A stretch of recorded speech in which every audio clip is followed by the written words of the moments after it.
하나님 말씀 봉독합니다. 요한복음 14장 6절이 되겠습니다. 요한복음 14장 6절입니다.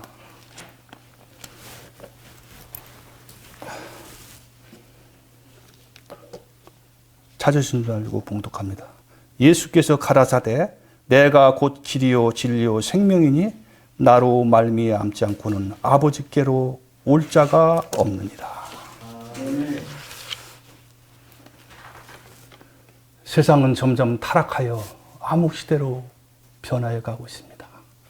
온통 무질서가 판을 치고 과연 인생이 왜 이 땅에 살아야 하는지 정체성이 혼란을 겪으며 극도로 불법이 만연하는 시대에 우리가 살고 있습니다. 이럴 때일수록 우리가 각성하여 기도와 말씀으로 무장하지 않으면 언제든 우리는 미혹의 영에 빠져서 방황하는 영혼이 될 수밖에 없음을 우리는 인정해야 합니다.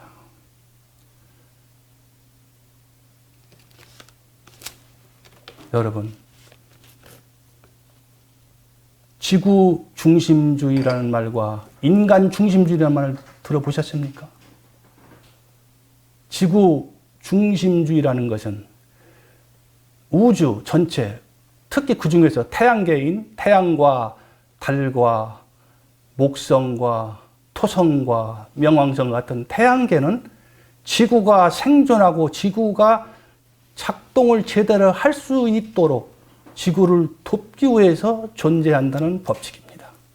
또한 인간 중심주는 그러한 하나님께서 창조한 지구가 만물이 영장으로 창조하신 하나님의 피조물인 인간을 위해서 지구가 존재한다는 자연 법칙입니다. 이런 자연 법칙은 우주 과학자들이 믿음 있는 우리 믿음 과학자들이 이미 발견한 하나님의 자연 법칙이지만은 이미 이것은 성경에 나와 있는 같이 하나님이 창조에 관한 자연 법칙이기도 합니다. 그렇다면 왜 인간은 이 세상에 태어났을까요? 왜 하나님은 인간을 창조하셨을까요? 그것은 바로 넓은 의미로는 하나님이 영광을 위해서 창조하셨습니다. 좀 더 확대 해석하자면 인간이 사랑을 나누는 존재가 되기 위해서 인간을 창조하십니다. 즉 하나님은 두 가지 대표적인 속성을 가집니다. 그 대표적인 속성이 사랑이고 또 하나는 공의입니다. 사랑과 공의입니다. 그렇기 때문에 사랑을 주고받는 인격적인 나눔과 서로 사랑하고 협조하는 그러한 인생을 위해서 사람을 창조했다고 할 수가 있습니다. 그렇기 때문에 이 인간을 창조한 목적은 이 사랑하는 자가 누구냐 하는 것을 선별하기 위해서 알곡과 쭉정이를 선별하기 위한 과정을 갖기 위한 것은 필수 과정입니다. 인간을 구속하기 위한 구속사적 과정을 본다면 많은 학자들은 예수님이 재림과 끝나서 모든 인간의 구속사가 끝난다고 보는 신학자들의 견해가 있습니다만은 사실은 인간의 모든 죄인들이 하나님이 섭리해서 구원받을 자와 구원받지 못할 자로 나눠지는 구속사의 전 기간은 아담으로부터 천년 왕국이 끝나는 시점까지 구속시간이라고 우리는 봐야 합니다. 왜냐하면 천년 왕국이 끝날 무렵에 하나님을 반란하는 자들이 분명히 나온다고 했습니다. 천년 왕국 백성이라도 다 구원받는 거 아니에요. 천년 왕국 시대에도 분명히 하나님을 반란하고 거기서 구원받을 자와 구원받지 못할 자가 나온다고 했습니다. 그렇기 때문에 하나님의 구속시간은 아담으로 시작하여서 천년 왕국이 끝나는 이 전 인류 역사가 바로 구속사의 기간이라고 우리는 할 수가 있습니다.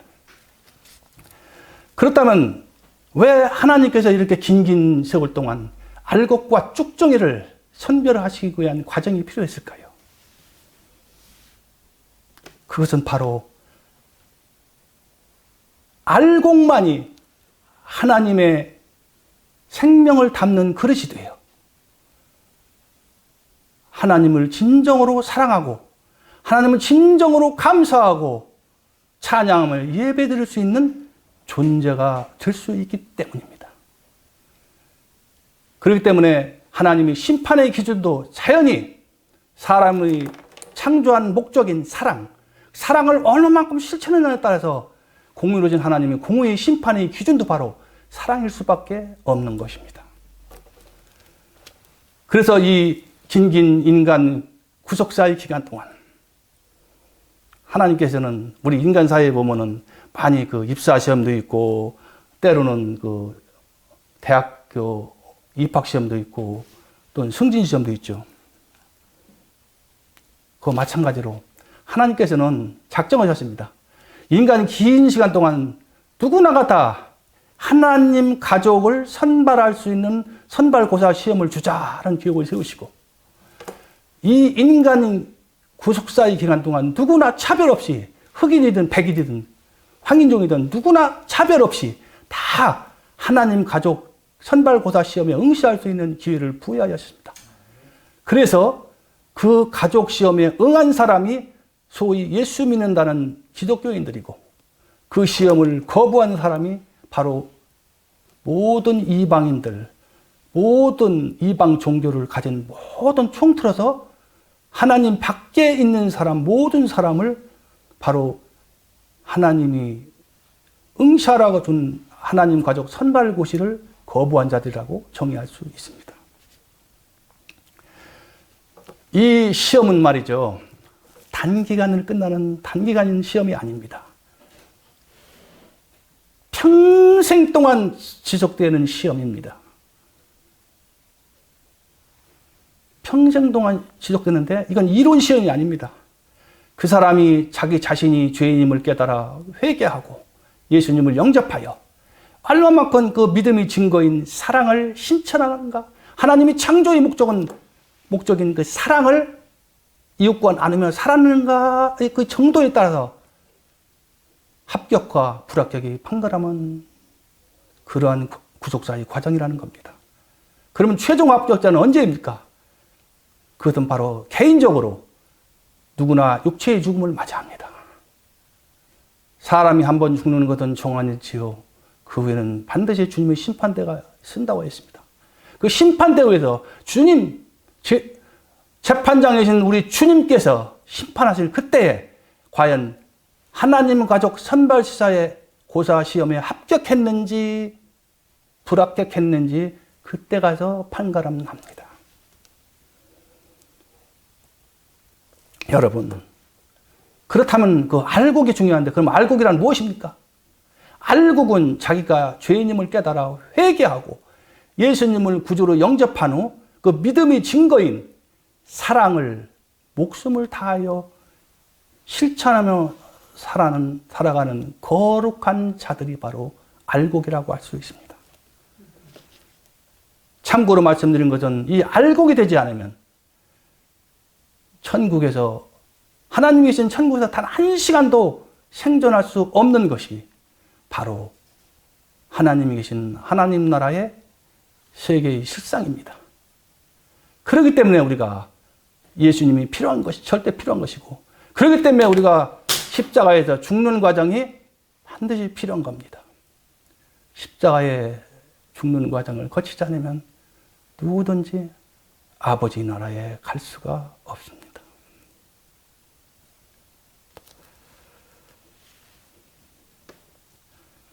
그래서 오늘 본문 말씀 보면은 내가 곧 길이요 진리요 생명이라는 그 길, 진리, 생명이라는 그 핵심 단어 세 단어가 나옵니다. 이 세 단어를 중심으로 저는 세 가지로 분류하여 왜 예수님께서만이 아버지 하나님께로 갈 수 있는 유일한 중보자가 되시는지 또한 그 유일한 중보자가 왜 우리 인생의 모든 목적이 되어야 하는지를 세 가지로 나눠서 여러분께 말씀드리도록 하겠습니다. 첫째, 천국의 하나님 아버지께로 가는 유일한 길은 예수님 뿐입니다. 요한복음 1장 12절 13절을 보면은 영접하는 자 곧 그 이름을 믿는 자들에게는 하나님이 자녀가 되는 권세를 주었으니 이는 혈통으로나 육정으로나 사람의 뜻으로 나지 아니하고 오직 하나님께로서 난 자들이니라. 이 본 말씀을 통하여서 오직 하나님 예수님을 온전히 믿음으로 하나님 자녀 되는 것이 천국 가는 유일한 길임을 의미하고 있습니다. 여기 나는 이다라고는 말했는데 나는 이다는 구약의 출애굽기에 나오는데 하나님께서 모세를 통해 그 표현한 나는 뭐뭐이다. 나는 스스로 존재하는 자이다. 나는 이다는 그 구약 히브리 말로 에고 에이미라고 표현하기도 합니다. 나는 뭐 이것은 하나님의 존재적인 특성을 말씀하고 있습니다.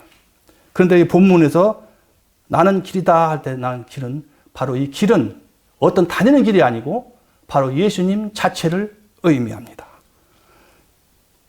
이 길이라고만은 헬라어 말로 표현하면 호두스라고 하는데 사전적 의미는 다니는 길, 장소에 이르는 길, 목적을 향하여 가는 길, 성소나 생명의 길, 여행길 같이 수십 가지 의미를 내포하고 있습니다. 그럼 어떻게 해야 하나님께 가는 길 대신 예수님을 통해서 아버지 나라로 갈 수가 있겠습니까? 여러분께서도 아시다시피 회개하고 예수님을 영접해서 믿음을 실천하면서 자신을 예수님께 전적으로 맡겨야 합니다. 이것이 가장 핵심입니다. 믿음만 가지고는 안 돼요. 내 자신을 예수님께 맡겨야 돼요. 그 맡기는 것이 왜 중요하냐? 내가 온전히 예수님을 신뢰하고 맡긴다는 것은 그만큼 예수님을 사랑한다는 의미거든요. 예수님께 온전히 내 자신을 맡기면 성령 하나님께서 자동으로 믿는 그 사람과 인격과 예수님을 생명으로 연합시킵니다. 이렇게 예수님과 내가 생명으로 연합한 자가 돼야지만 내가 아버지 나라로 온전히 갈 수가 있는 것입니다.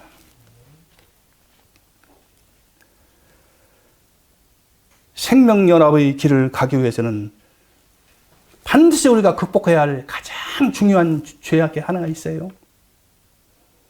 참으로 중요한 죄악입니다. 이 죄악은 바로 모든 죄악을 만들어내고 생성해내는 죄악의 근본이요 뿌리입니다. 그것이 바로 무슨 죄일까요? 그것은 바로 교만죄입니다. 그러기 때문에 세계적인 신학자 C.S. 루이스는 이 교만죄는 가장 근원적인 죄악이면서 드러나지 않는 가장 무서운 죄악이라고 이미 설파했습니다. 여러분 한번 생각해 보십시다. 도둑질 겉으로 편하죠. 범하면 형사처벌입니다. 간음 겉으로 편하죠. 범하면 형사처벌 대상입니다. 물론 지금은 많이 개선돼서 그건 형사처벌 죄가 아닌 될 수도 있겠지만 폭력, 시기, 미움, 다툼, 거짓말 이 모든 죄악을 만들어내는 그 뿌리는 바로 교만죄에서 나는 겁니다. 그런데 희한하게도 이 교만죄는 형사처벌 대상이 아닙니다. 여기에는 엄청난 숨은 뜻이 있어요. 여러분 가장 무서운 죄악이 어떤 죄악인지 아세요? 겉으로 드러나는 죄악이 아닙니다. 가장 큰 죄악, 가장 큰 무서운 죄악은 바로 겉으로 드러나지 않으면서 숨어서 모든 죄악을 만들어내는 뿌리 같은 죄악의 몸통 죄악이 가장 무서운 죄악입니다. 그것이 바로 교만입니다. 여러분 교만죄를 해결하자고 밤낮 그 교만의 그 열매인 거짓말, 성범죄, 거짓말, 사기 그러한 그 죄악 열매들을 우리가 뿌리 뽑는다고 해서 죄악이 없어지는 거예요? 아니에요. 교만죄가 그 속에 남아있는 한 언젠가는 그가 범하지 아니하는 폭력, 간음, 거짓말, 자기 이익으로 이런 모든 죄가 다시 살아나서 다시 죄를 범할 수가 있는 겁니다. 그 소리는 잊지 말아야 됩니다. 그렇기 때문에 이 교만죄는 반드시 평생 동안 여러분 기도와 말씀으로 정복해가 십자가에 장사 지내는 여러분 되시기를 바랍니다. 아멘. 여러분 어거스틴 있죠? 어거스틴 제자가 있었어요. 어거스틴 제자가 하루는 물었습니다. 선생님, 기독교인에서 가장 중요한 덕목이 무엇입니까? 물었습니다. 그때 어거스틴 말했습니다. 그것은 바로 겸손이다. 그렇다면 선생님은 두 번째 기독교인이 가져야 할 덕목은 뭡니까? 그건 역시 겸손이다. 그럼 선생님은 세 번째는 무엇입니까? 그건 역시 겸손이다. 여러분, 김구 선생나죠? 김구 선생 생각나죠? 첫 번째, 두 번째, 세 번째 나는 대한독립이다. 그런 생각이 나게 한 구절이죠. 그래서 일찍이 하나님께서 지혜를 얻은 정말 지혜의 대명사 솔로몬 기자는 그런 말씀입니다. 잠언 16장 18절에 보면은 교만은 패망이 선봉이요 거만한 마음은 넘어짐이 앞잡이라고 말씀하고 있는 겁니다. 이렇게 교만이 무서운 죄입니다. 모든 죄악에 뿌리면서 몸통이면서 형사처벌이 되지 않는 거예요. 왜 형사처벌이 안 되는 줄 알아요? 우리가 태어나다 모든 것이 다 경쟁 체제입니다. 대학교 시험, 남을 누르고 내가 그 위에 올라서야, 내가 우위에 서야 생존이 가능한 이 시대입니다. 그런데 나 잘났어? 자기 피하래? 나 이만큼 위대? 그런다고, 네가 뭐 위대? 이리와. 너 진영 몇 년? 이렇게 할 수가 없는 거예요. 그래서 사회가 다 인정하는 거예요. 자기를 높이고, 자기를 피하라고, 자기를 과대평가하고, 이건 형사처벌이 될 수가 없어요. 그런데 하나님 보시던 아니에요.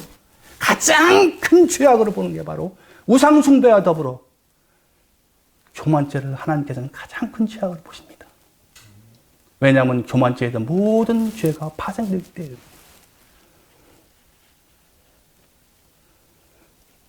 그렇기 때문에 우리는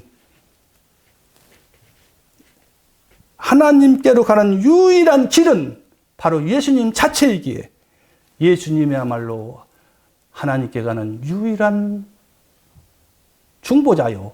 또한 그분이 우리 인생의 전부가 되어야 한다는 것은 당연한 얘기입니다. 둘째, 참되고 영원한 진리는 예수님뿐입니다. 요한복음 1장 18절을 보십시오. 요한복음 1장 시간 관계상 찾아보지 않겠지만 요한복음 1장 18절을 보면 본래 하나님을 본 사람이 없으되 아버지 품속에 있는 독생하신 하나님이 나타내셨느니라. 이게 무슨 말씀이냐면 이 말씀은 하나님이 자기 계시해요. 나는 이러한 사람이다. 하나님께서 피조물의 인간에게 자기를 계시하신 말씀입니다. 진리는 그러하기에 예수님 자체를 의미합니다. 진리를 헬라어로 표현하면 알레데이아라고 표현하는데 사전적 의미로는 거짓 없이 참됨, 도덕, 종교적으로 진실함, 변함없이 동일함, 참된 것을 말하고 행함, 유일한 근본됨, 이러한 여러 가지 의미가 숨어 있는데 이 본문에서의 진리는 바로 예수 그리스도 자체를 의미합니다. 시편 31편 5절을 보면 내가 나의 영을 주 손에 부탁하나이다. 진리의 하나님 여호와여 나를 구속하셨나이다. 이 말씀 보면 여기에 진리의 하나님이라 나오죠. 진리의 하나님. 그리고 시편 86편 11절을 보면 여호와여 주의 도로 내게 가르치소서. 내가 주의 진리에 행하오리니 일심으로 주의 이름을 경외하게 하소서. 이런 말씀은 시편 두 구절의 말씀을 통해서 보듯이 바로 진리는 예수님 자체임을 말씀하고 있습니다. 저는 진리를 한마디로 이렇게 표현하고 싶어요. 진리는 시간을 초월해요. 즉 과거, 현재, 미래라고 하는 시간을 초월하여 영원히 거짓 없이 진실하고 변함이 없는 전능하신 절대자의 본체라고 저 나름대로 진리를 정의하고 싶습니다. 그런데 유한하고 거짓된 인간은 결코 진리의 절대자가 될 수가 없고 하나님 나라에 갈 수가 없습니다. 온전히 예수님과의 생명연합을 통하여 예수님과 접붙임 바 되지 않고서는 우리는 천국에 가서 단 한 1분도 그 하나님의 밝은 보좌 앞에서 견딜 수 없이 거기서 팍 꽂고라서 생존이 불가능해요. 오직 예수님이 거룩한 빛, 생명의 빛이 그 심령 속에 녹아 들었을 때만 하나님 나라에 적응하면서 비록 부복하여 머리를 바닥에 쳐박고 감히 하나님 향하여 얼굴을 들지 못할지라도 그래도 숨을 쉬고 견딜 수가 있는 겁니다. 그렇기 때문에 우리가 예수님을 소유할 수 있느냐 할 수 없느냐가 그가 과연 아버지 나라에 갈 수 있느냐 없느냐 좌우되는 것입니다. 다시 한번 말하자면 거짓되고 진실하지 못한 인간은 하나님께 갈 수가 없고 회개와 순종을 통해 진리 본체 되시는 예수님과의 생명연합을 온전히 이룬 자야 온전히 아버지 나라에 갈 수가 있습니다.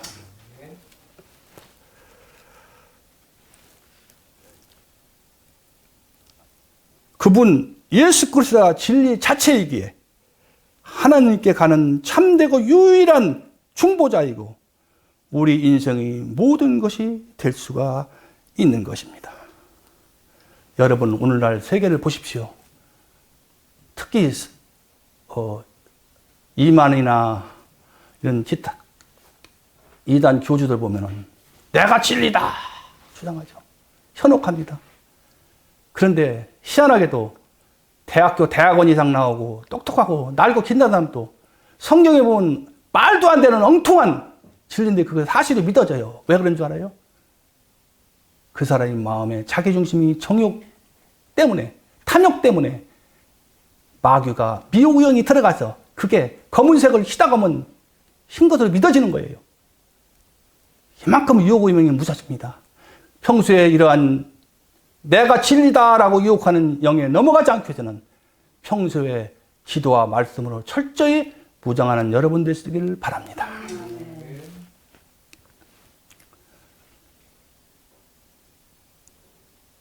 셋째, 영원한 생명의 본체요 생명의 원천은 예수님 뿐입니다. 생명 역시 하나님의 속성 중 하나로 요한복음 5장 26절을 보면은 아버지께 자기 속에 생명이 있음 같이 아들에게도 생명을 주어 그 속에 있게 하셨고 있습니다. 여기서 아들은 누구예요? 바로 예수 그리스도입니다. 성육신하신 예수 그리스도 속에서도 아버지 하나님, 성부 하나님 똑같이 성부 하나님과 같은 생명이 예수님 안에 존재합니다. 그렇기 때문에 예수님 자체가 바로 생명 그 자체임을 알 수가 있습니다.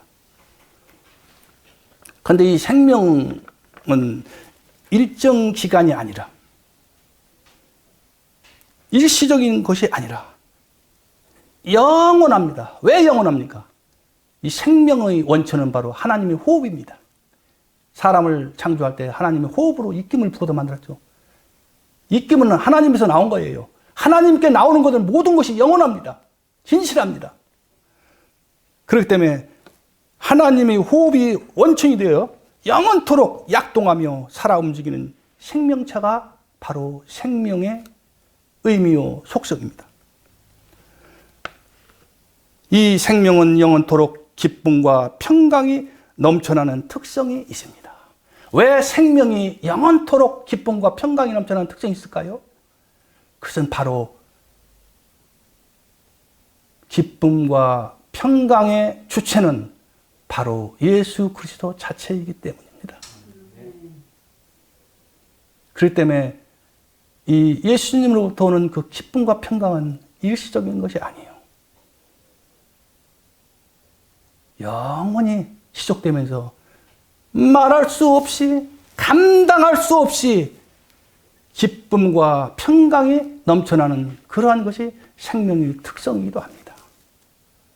또한 영원한 목마름이 없다고 요한복음에서 주님께서 선포하고 있습니다. 내게 오는 자는 영원히 목마르지 아니하다. 이 말은 목마르지 않는다는 이 말은 영원히 만족함이 없다는 게 아니고 항상 순간순간 영원히 만족을 누리며 산다는 뜻이에요. 목마름이 없다는 것은 만족을 뜻합니다. 그리고 목마름이 있다는 것은 불만족이 있다는 그런 의미이기도 하고요. 이 생명은 헬라어로 표현하면 조에라고 표현합니다.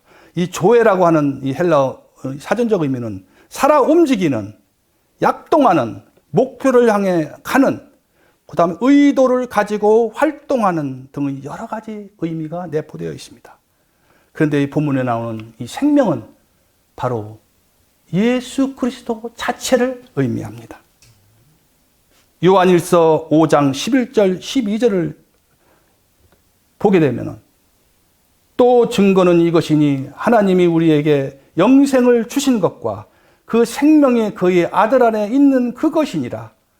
12절이요. 아들이 있는 자에게는 생명이 있고 하나님이 아들이 없는 자는 생명이 없느니라. 이 얼마나 폭탄적인 선언이에요. 이 말을 어제 불교 신자한테 가다 얘기해보죠. 당신 정신 나갔다고. 그들이 믿는 것은 오직 부처 석가모니 뿐입니다.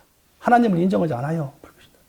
그리고 이슬람교는 알라신 외에는 하나님을 인정하지 않습니다. 물론 그 자기네들 믿는 알라신과 하나님을 동일로 여기고 믿는 사람도 있지만은 근본적으로 그들 마음속에는 오직 알라신만이 그들이 참신입니다. 그렇기 때문에 그들은 결코 하나님을 의하여서 자기 생명을 다하여 사랑하지도 않을 뿐만 아니라 그들에게는 우리 기독교인들은 왜 복받은 사람이냐? 우리는 인격적인 하나님을 만나고 인격적인 하나님을 섬기고 사랑합니다. 그런데 알라신은 인격적인 신이 아니에요.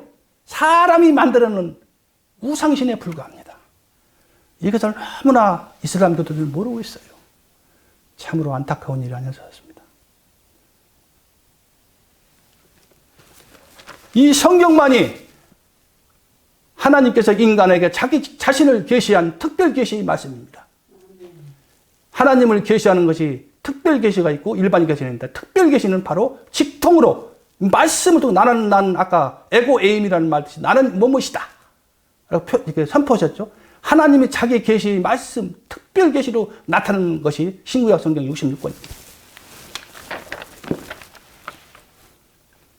또한 하나님이 자기를 계시한 것이죠. 이 우주나 세상 자연이 돌아가는 일정한 법칙, 이것을 통해서 하나님이 절대적인 존재, 제가 서두에 아까 서론에서 말씀드렸죠. 지구 중심주의와 인간 중심주의. 참, 그 생각할 때다 우리는 하나님의 은혜를 생각하지 않을 수 없습니다. 인간이 무엇이 간데 자기 중심으로 살 수밖에 없고 항상 남보다 자기를 낮게 여기는 이 하찮은 냄새나는 죄인이 불과한데 이러한 존재를 하나님께서 사랑하시고 그러한 나 같은 존재를 위해서 예수님이 하나님 그분이 십자가에서 희생대로 죽었다는 사실이 얼마나 놀라운 일이요 감격스러운 일인지 모릅니다. 이것을 생각할 때 우리는 묵상할 때마다 울어야 돼요. 눈물을 흘려야 됩니다. 그런데 오늘 보면 성찬식 때 보면 우는 사람이 요즘 찾아보기 힘듭니다. 성찬식 때 주님이 피와 찢기신 살을 보면은 감격하여 하염없는 눈물이 그 눈에서 쏟아져야 하는데 불구하고 그저 묵묵하게 심지어는 어떤 사람 웃으면서 성탄식을 떡을 먹는 사람이 있어요. 그만큼 우리는 예수님 믿는 오늘 기독교인들이 타락되어 있고 번영신학과 희복신앙으로 판을 치고 있는 것이 오늘날 기독교의 현실임을 우리는 부인할 수가 없습니다.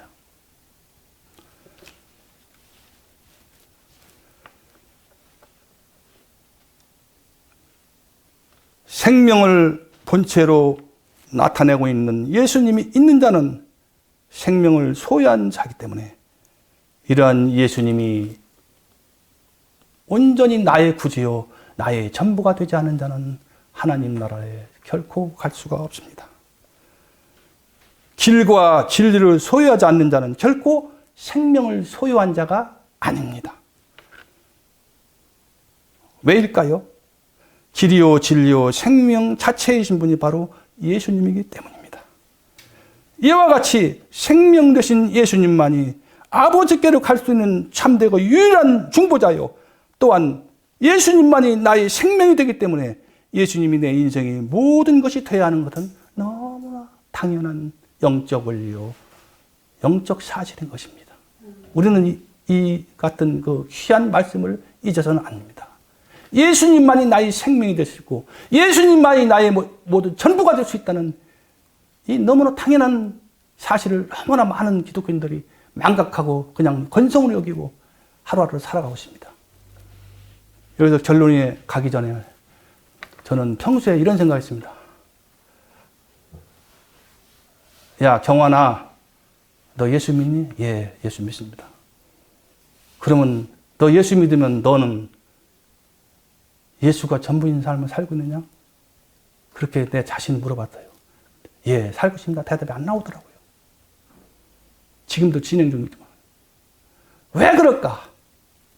왜 나는 예수님이 전부인 삶을 살지 못하면서 고뇌하고 괴로워하고 내 자신을 향하여 절망하고 괴로워하는 그런 느낌이 나에게는 없는 것인가? 왜?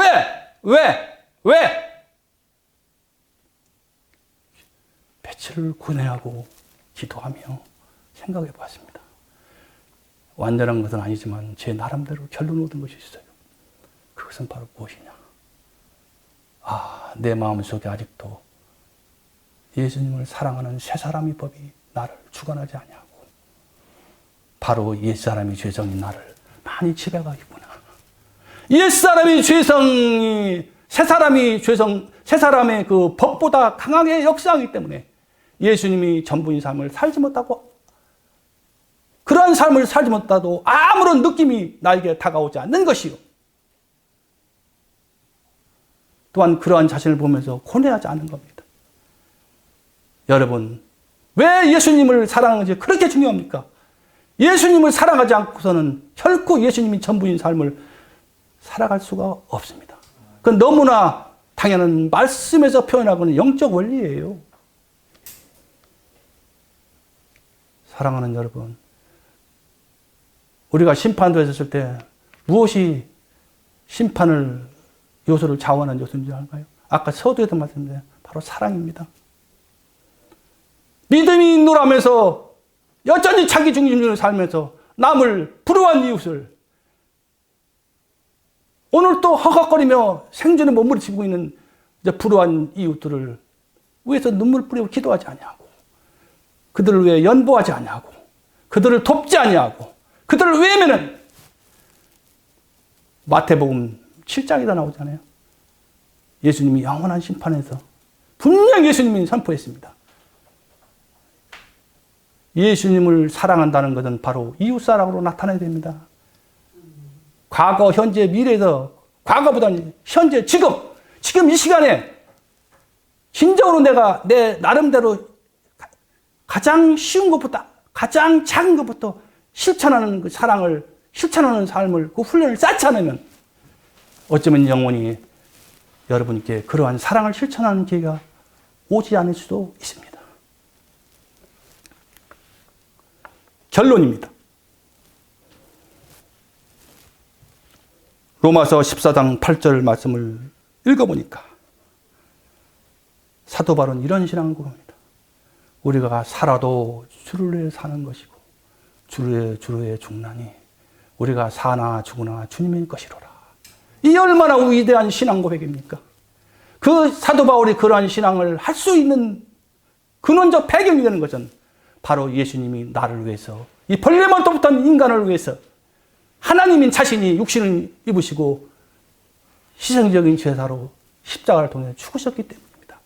예수님이 피값으로 내 생명을 사서 내가 하나님 자녀가 됐기에 예수님이 나의 전부가 되어야 하는 것이고, 예수님이 나의 인생이 전부가 되는 것은 너무나 당연합니다. 믿는 우리들은 이렇게 길이요 진리요 생명 되신 예수님이 십자가를 통해서 왜 예수님이 길이 되고, 왜 예수님이 진리가 되고, 왜 예수님이 생명이 될 수밖에 없느냐? 그것은 바로 예수님이 십자가를 통해서 그러한 진리신, 길이신, 생명이 되신 예수님이 탄생했기 때문입니다. 예수님이 요한복음 14장 6절 말씀을 제자들에게 선포할 때는 바로 너희 중에 나를 팔자가 있느니라 그 말씀을 했기 때문에 제자들이 우한 분위기였어요. 또한 예수님이 이 말씀을 할 때는 바로 예수님이 십자가 지기 바로 직전이었고요. 예수님이 내가 곧 길이요 진리요 생명이라는 이 말씀을 한 것은 바로 자기의 사역을 의식하고 십자가를 지시는 것을 염두에 두시고 예수님께서 이 말씀을 하신 겁니다. 그래서 우리가 결론적으로 내가 곧 길이요 진리요 생명이신 예수님을 위해서 우리의 삶의 과정이 되어 구체적으로 실천해야 한 세 가지의 결론적 사항을 여러분께 말씀드립니다. 결론 첫째, 자신의 정체성을 온전히 찾아 정착 회복시켜야 합니다. 지난번 주일 우리 백기찬 목사님께서 우리 정체성을 말씀하셨죠. 왜 정체성을 찾는 것이 그렇게 중요할까요? 내가 왜 이 땅에 존재하고 살아야 되며, 내가 과연 나의 정체가 과연 무엇인가, 이거에 대한 확실한 개념을 정립하지 않고서는 우리의 사명을 온전히 감당할 수가 없기 때문입니다. 믿는 각 개인은 주님께서 십자가 죽음의 핏값으로 탄생한 하나님이 자녀된 신분입니다. 여러분, 생물학적인 여러분 자신을 살펴보십시오. 죄송한 얘기지만 우리 홍명희 전도사님은 이 지구촌에 70억의 인구가 있다면 누구도 70억 전 홍명희 전도사님 같은 사람, 유전자가 똑같은 사람 없어요. 이인택 목사님을 예를 들면 이인택 목사님 같은 그러한 그 유전자를 가진 사람, 생물학 유전자는 이 지구촌에 한 사람 존재합니다. 그리고 이후 아담부터 지금까지 하나 존재한대요. 심지어는 쌍둥이도 유전자가 틀리다고 합니다. 이 얼마나 놀라운 사실입니까? 하나님 이렇게 위대하세요. 70억 있는데 그동안 수백억 존재가 이 시청에 왔다가 사라져갔는데 그중 똑같은 사람이 하나도 없어요. 이 얼마나 귀중하고, 이 창조관이 얼마나 귀중한 존재입니까? 어디 가서도 나 같은 존재가 없어요. 이 생물학적으로 볼 때 이렇게 고귀한 존재요, 개정적인 존재이고, 또한 영적으로 보면 예수님이 십자가를 통해서 이 죄 많은 죄인을 구원해 주신, 속량해 주신 하나님 자녀의 신분입니다. 나의 정체를 한마디로 하면 하나님 자녀예요. 그 하나님 자녀가 무엇 하는 신분입니까? 그냥 하나님이 그냥 너 살다가 복 많이 받고 만사형 또 살아라, 그게 아니에요. 하나님 자녀가 되면 그만은 하나님 자녀다운 그 거에 걸맞는 책임과 해야 할 사명이 있는 겁니다. 너희가 나를 따라오거든 자기 십자가를 지고 나를 쫓을 것이냐. 예수님이 제자들을 말씀하시고 계시잖아요. 사랑하는 여러분, 우리는 항상 시간의 흐름 속에서 현재의 시간을 직시해야 됩니다. 왜 그러냐면 이 현재 시간이 왜 중요하냐? 과거는 모아서 현재의 나의 모습이 되는 것이고, 현재 내가 무엇을 하느냐에 따라서 미래의 내 자신의 자화상이 결정되기 때문입니다. 현재 내가 사랑을 실천하지 않고서는 내일도 있고 모레도 있고 다음 있겠지, 미루지 마십시오. 기독교 믿는 사람이 시간 관리할 때 가장 중요한 것은 현재 시간이라고 하는 시간 관련입니다. 항상 이 시간 관리를 투철해야 돼요. 지금 이 순간 해야 돼요. 이 순간 아니면 내가 가다가 교통사고 죽는데 누가 알아요? 생명은 항상 하나님의 주권하에 놓여 있습니다. 우리가 하나님을 사랑하는 자녀로서 하나님 나라의 확장을 위해서 힘써야 하는 사명이 있고, 아까 서두에도 말씀드린 하나님 가족 선발고사 시험에 무사히 응시하여 합격하는 삶을 살아가도록 여러분들이 제자도의 삶을 통하여 타인을 도와줄 그러한 사명도 여러분에게 있는 겁니다. 그런 사명을 감당하면 어떻게 할까요? 그러기 위해서는 바로 자기의 정체성부터 찾아야 합니다. 아, 내가 하나님 자녀구나. 이렇게 내가 하나님 사랑을 받는 존재구나. 이렇게 귀한 존재구나. 인생을 헛되게 살아지 말아야지. 그럴수록 예수님이 나를 목숨을 바쳐 나를 구원하기까지 죽음까지 나를 사랑했듯이 나도 그 하나님이 예수님이 사랑에 조금이라도 보답하기 위해서 내가 할 수 있는 저 이웃 김술천의 14살 먹은 여중생이 하루에 한 끼 가지고 밖에 먹지 못하는 가난한 소녀가 있어요. 그 소녀를 전화로 불러내서 그동안 얼마나 배고팠니? 짜장면 한 그릇 사주는 겁니다. 이거부터 실천하는 거예요. 말로만 하는 거 아니에요.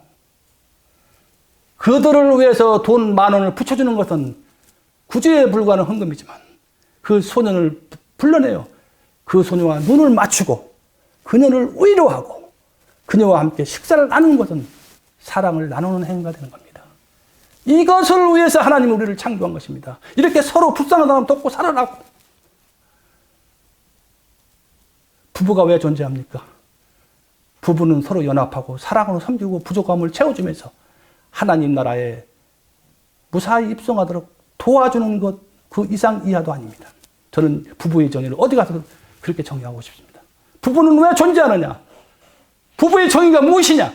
그것은 바로 인격의 완성. 어떤 인격이에요? 하나님을 사랑하고 이웃을 사랑하는 그 참다운 사랑의 인격을 완성함을 향하여 서로 돕고, 그것이 완성하여 같이 이 세상 떠날 때 남편도 아내도 같이 천국 하늘나라에 가기 위해서 부부가 존재한다는 것을 여러분 잊지 마시기 바랍니다. 둘째, 결론 둘째입니다. 길이요 진리요 생명 되시는 예수님은 십자가 죽음을 통해 우리를 구원하셨으므로 예수님이 전부인 삶을 살아야 합니다. 아까 중간에서 말씀은 로마서 14장 8절에서 사도 바울이 위대한 신앙 고백처럼 살아도 주를 위해 살고 죽어도 주를 위해 살고 우리는 모든 것이 주님의 것이로다. 이것을 위해서 십자가를 지셨다고 사도 바울은 말씀하고 있는 것입니다. 결론 셋째입니다. 예수님을 향한 불타는 사랑만이 예수님이 전부가 되는 삶을 살 수 있는 유일한 길입니다. 예수님에 향한 그 불타는 사랑이 없으면 결코 우리는 예수님이 전부인 삶을 살 수가 없는 것은 너무나 당연한 것입니다. 사랑하는 성도 여러분, 우리는 우리의 생명을, 이 육신의 생명을 하나님께서 언제 이 세상을 떠날지 모릅니다. 항상 이 땅에 존재하는 것이 아닙니다. 1년 살다 떠날 수도 있고, 한 달 살다 떠날 수도 있고, 3년 살다 떠날 수도 있습니다. 내게 주어진 시간이 얼마나 남은지 모릅니다. 그러기에 우리의 시간은 너무나 소중합니다. 이 내게 주어진 소중한 시간을 육신의 정욕을 위해서 허비하는 여러분 되지 마시고, 여러분 하나님이 창조의 목적인 사랑을 실천하는 지극히 작은 것, 지나가던 그 담배꽁초 주는 것도 사랑입니다. 어떤 사람은 무슨 담배꽁초 주는 게 사랑이에요. 왜냐하면 담배꽁초도 주섬으로써 지나가는 사람이 청결함을 느끼잖아요. 생각 안 하셨어요? 저는 그 회개하고 아직도 너무나 회개할 게 많지만은 변한 것이 있다면, 옛날에 그 온전히 회개하기 전에 형식적인 종교할 때는 주위에 그 길거리 가다가 쓰레기나 누가 그 뭐 두유나 통이나 아니면 담배꽁초 있으면 그냥 지나갔어요. 아무도. 그래서 지금 그게 보여요. 도저히 못 지나갑니다. 아무 의식이 안 잡고 주워요. 주다고 쓰다구나. 바로 작은 것부터 실천하는 겁니다. 이것이 바로 남의 눈을 즐겁게 해주는, 남을 배려하는 사랑입니다. 이 작은 것부터 실천해야 되는 거예요. 아무쪼록 우리는 우리 인생이 얼마나 남잖은 이 삶의 과정이, 항상 이 땅은 지난번에 김장 목사님 말씀한 것처럼 인생은 지나가는 겁니다. 덧없는 것입니다. 덧없는 지나가는 인생 속에서 인생을 허비하지 마시고 자기 주어진 시간을 길이요 진리요 생명 되신 예수님이 전부인 삶을 살아 구속사의 주인공이 성공하시어 영원한 축복을 누리는 여러분 되시기를 예수 그리스도는 간절히 소원합니다. 기도하겠습니다.